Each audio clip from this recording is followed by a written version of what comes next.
ดีครับสวัสดีอีกครั้งครับเพื่อนๆวันนี้นะครับเราอยู่ที่จังหวัดเชียงใหม่วันนี้นะครับผมจะพาเพื่อนๆนะครับไปไหว้พระขอพรวัดดังที่ขึ้นชื่อว่าขออะไรได้อย่างทันใจครับเพื่อนๆเสร็จจากที่นี่แล้วนะครับเราจะไปต่อไฮไลท์สุดพีคต้องบอกว่าฮอตฮิตที่สุดในยุคนี้ของจังหวัดเชียงใหม่นะครับเดี๋ยวตามไปดูกันว่าผมจะพาเพื่อนๆไปที่ไหนนะครับไปกันครับ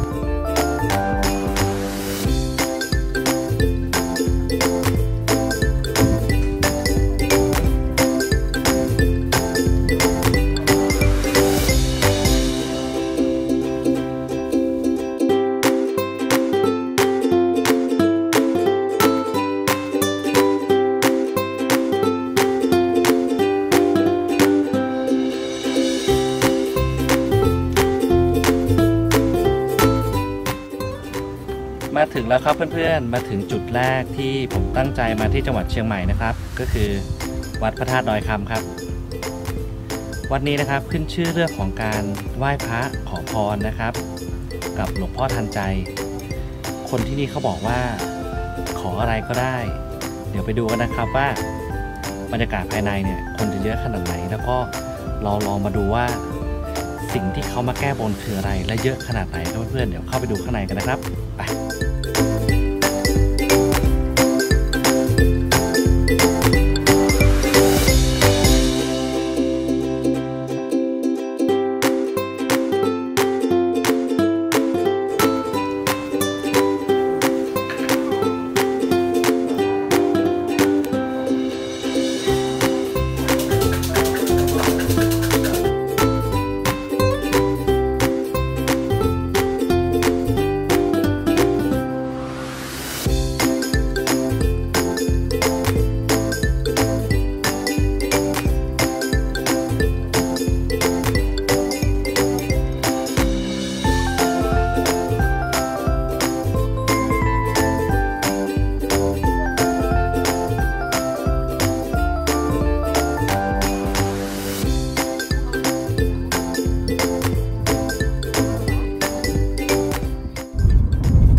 ต่อไปครับเพื่อนๆนี่ผมเตรียมชุดมาแล้วเปลี่ยนเสื้อแล้วครับจะพาเพื่อนๆเข้าสู่บรรยากาศของหมู่บ้านเล็กๆนะครับในหุบเขาหมู่บ้านนี้มีชื่อว่าแม่กำปองครับเดี๋ยวเราไปดูกันว่าบรรยากาศของแม่กำปองจะสโลว์ไลท์สมชื่อดังคำเล่าลือของคนอื่นเขาหรือเปล่านะครับเดี๋ยวไปดูด้วยกันนะครับไป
บ้านทุกหลังคือโฮมสเตย์เลยนะใช่ค่ะมันก็คือของคนที่นี่เราทำเป็นที่พัก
และนี่นะครับคือบรรยากาศที่เราเรียกว่าแม่กำปองสถานที่ท่องเที่ยวอีกที่หนึ่งนะครับที่เป็นไฮไลท์ของจังหวัดเชียงใหม่แล้วเดี๋ยวทริปหน้าของชาวเพื่อนเที่ยวที่ไหนนะครับเดี๋ยวตามกันไปอีกทีนะครับส่วนทริปนี้สิ่งที่ผมอยากฝากไว้ก็คือเหมือนที่ผมบอกเสมอครับเมืองไทยเรามีดีเมืองไทยมีสถานที่ท่องเที่ยวที่ชาวต่างชาติอยากจะมาเที่ยวนะครับทุกคนออกมาเที่ยวเมืองไทยทริปนี้ผมพาเพื่อนๆดูบรรยากาศที่แม่กำปองครับคลิปหน้าเจอกันเพื่อนๆที่ถูกใจคลิปนี้นะครับก็อย่าลืมกดไลค์กดแชร์กด Subscribe ผมด้วยนะครับคลิปนี้บ๊ายบายไปกันนะครับ